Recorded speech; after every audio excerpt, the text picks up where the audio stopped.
uma, uma honra muito grande, né? Estarmos aqui com dois desembargadores federais, né? O presidente atual do TRF2, o desembargador André Fontes, futuro presidente, o desembargador Reis Fried.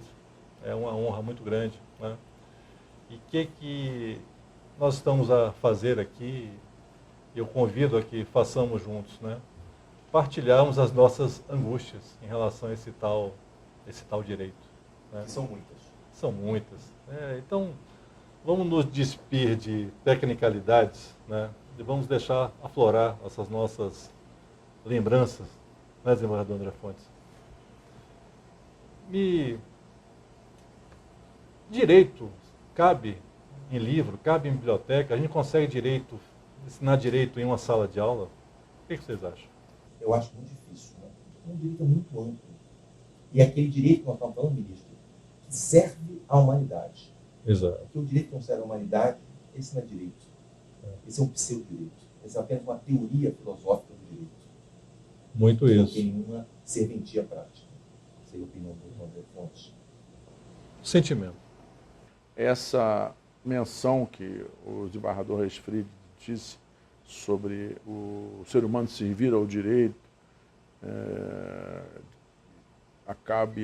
que não é o correto, acaba em grande parte sendo o que nós fazemos, ou seja, tomando o direito quase como nosso destino, sim, como se ele não fosse instrumento da realização de um fim comum, de um bem comum. O fato é que nós estamos hoje numa verdadeira virada de mundo, com escassez de meios na natureza, de um modo geral, dificuldade de uniformizarmos procedimentos, dificuldades mesmo de saber o nosso próprio destino, com esses acontecimentos militares no mundo inteiro.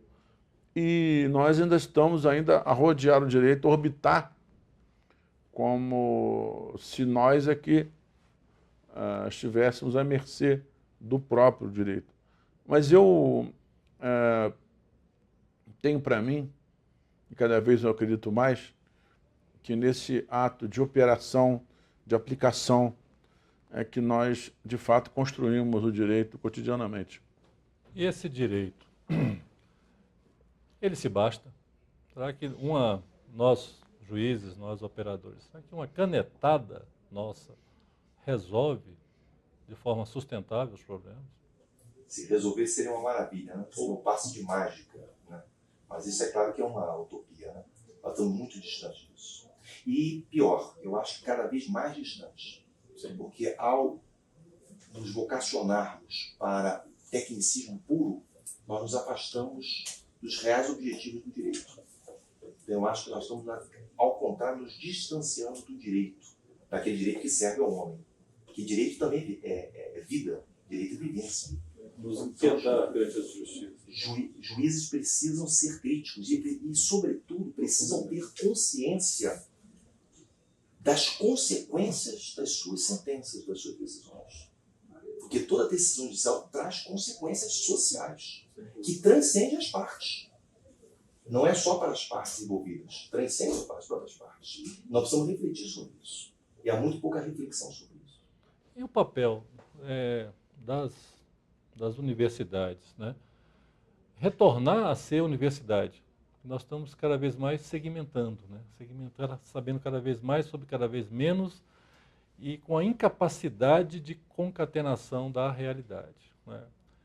Então, desembargador André, o que o direito precisa interagir, dialogar com os outros domínios? Nós temos uma necessidade de realização, né? De que realmente a coisa se concretize.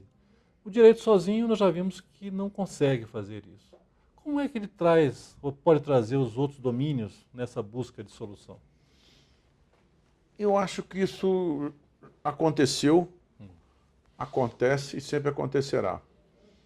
Se nós voltarmos ao passado remoto, vamos ver que a influência da filosofia e da religião e dos costumes cotidianos influenciaram na construção inicial do direito. a ideia da religião, da filosofia, acompanhando a economia, que acabaram por incorporar noção de bem que veio, ou da economia antiga, se é que era assim chamada, que veio da filosofia grega. Então, eu chamo que no século XIX a incorporação de conceitos de biologia, órgão, e noção de gênero e espécie foram incorporados da biologia. Mas eu acredito que a pergunta é muito mais profunda do que eu ouvi. Acho que a sua preocupação, ministro, é muito aprofundada. Por isso a minha perplexidade. Eu nunca tinha ouvido ninguém ter se preocupado com isso até então. Eu acho que a universidade está numa crise violenta. O senhor deve ter, na sua pergunta, certamente dito isso. Acho que houve uma expansão formal da universidade.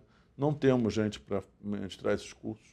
O nível, de um modo geral, baseado em textos iniciais.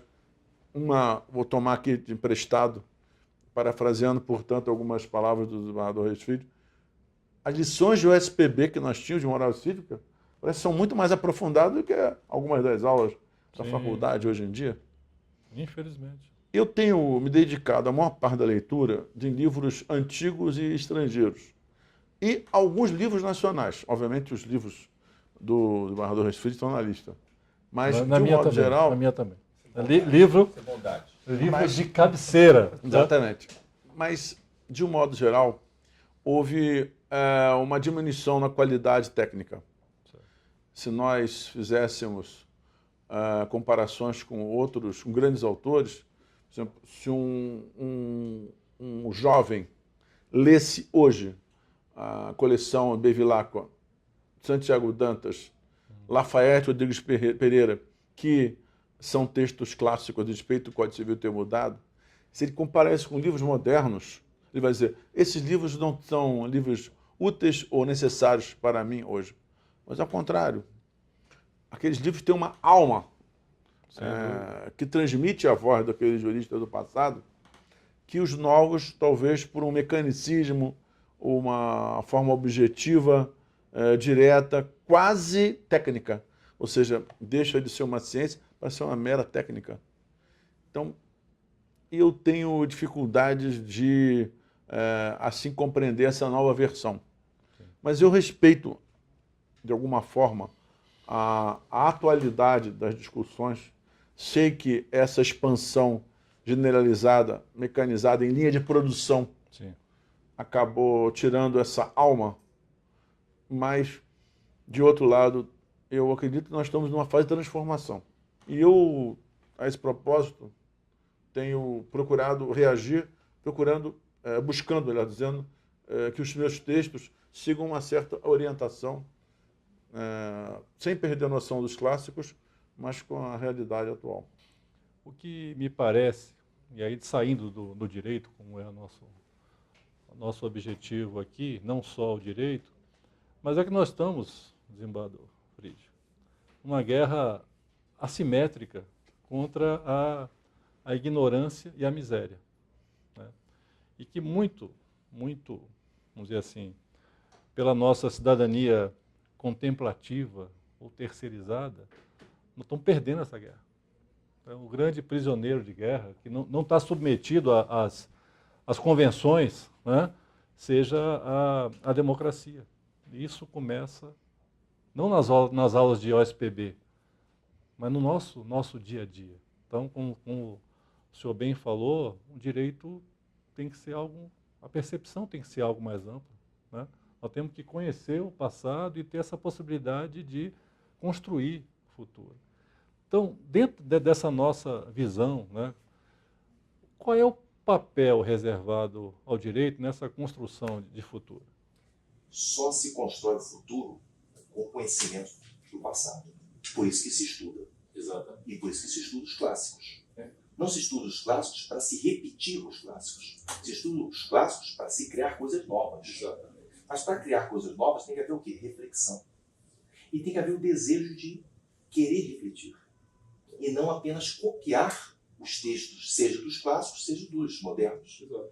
Então temos que criar uma nova mentalidade. Pessoas desejosas de refletir. que podem vir de qualquer classe social, óbvio, mas que desejam construir algo novo. Desejam construir um novo direito para construir um novo país, para construir uma democracia. Exato. Porque como se vai construir uma democracia se a gente não sabe nem o que é uma democracia? Como se desejar uma democracia se eu não sei o que é uma democracia? Se eu não sei a importância da democracia? Eu digo para meus alunos o seguinte: onde é que estão os mais importantes direitos individuais e fundamentais na Constituição? Todo mundo diz assim, estão no artigo 5º. Eu digo não, está no artigo 1º, que é dignidade do ser humano, que é no artigo 1º.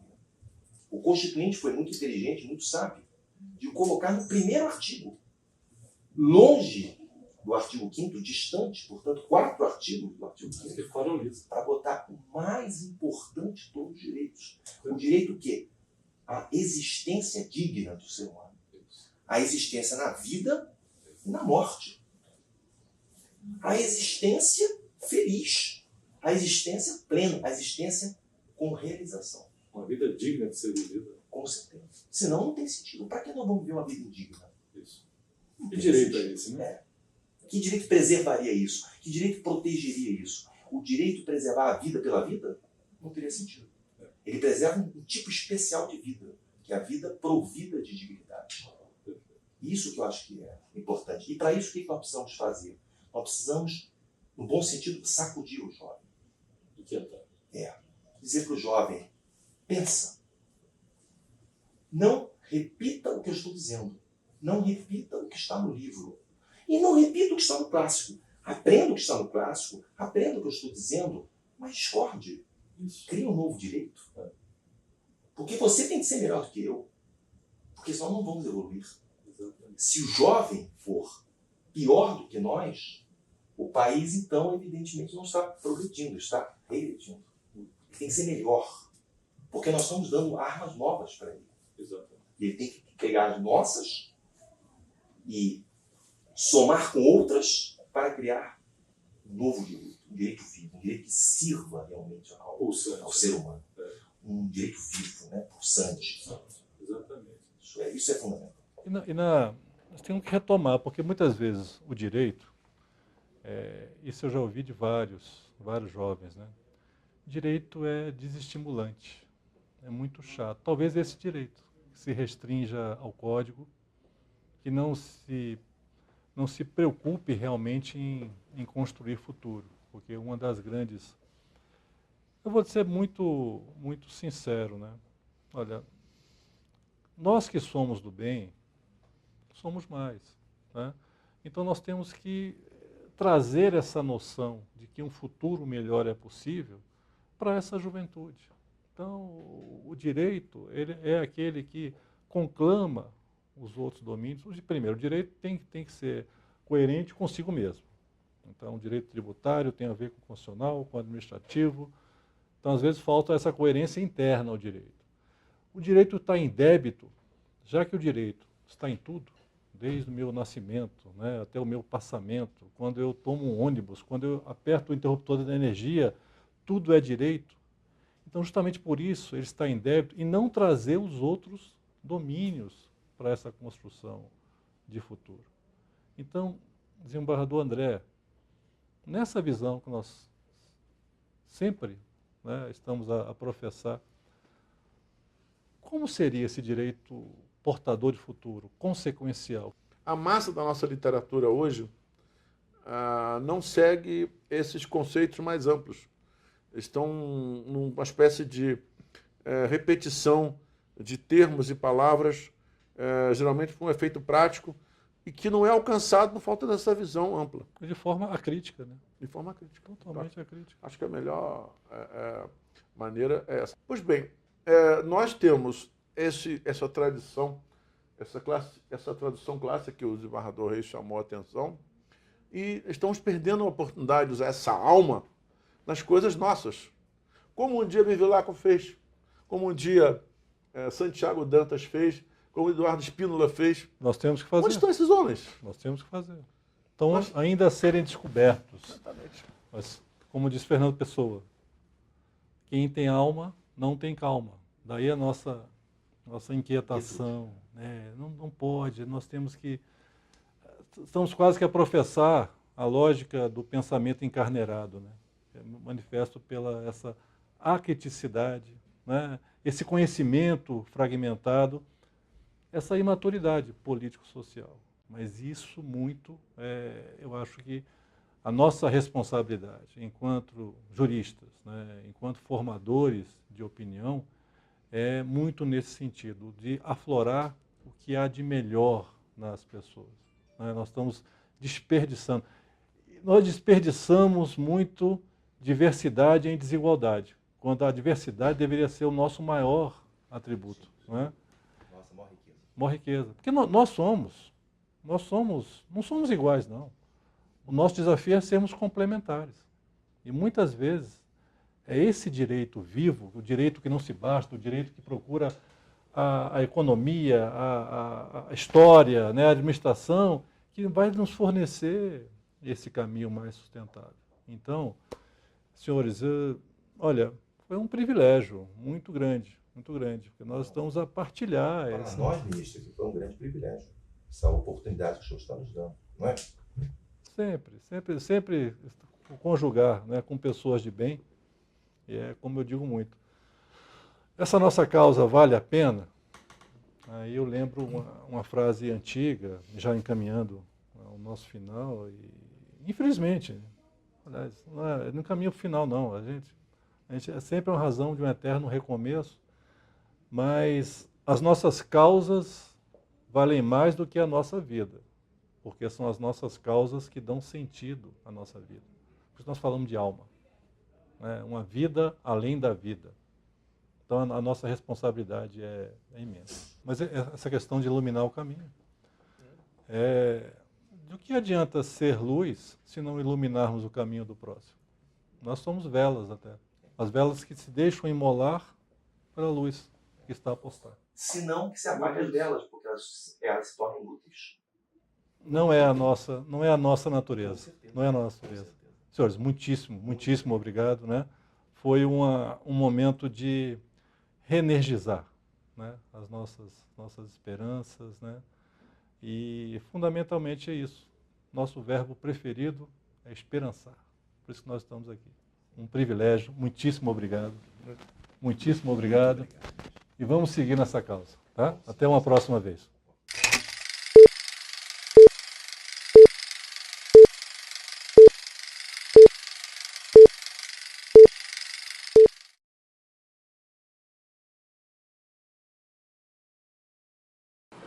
Para a gente conseguir aqui, em alguns minutos, dizer realmente, não dizer nada, apenas instigar, inquietar, e o direito não está no livro, a justiça é algo que se percebe, mas talvez utopicamente, sempre vai chegando perto, ela se afasta, mas eu não vou chegar nunca, pô.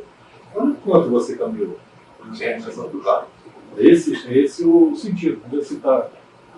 Essa câmera capta sentimento também, não? Nós parece que vivenciamos um academicismo ornamental. A gente deve ter mais diálogo, né? Com quem está recebendo a mensagem. A gente consegue dialogar.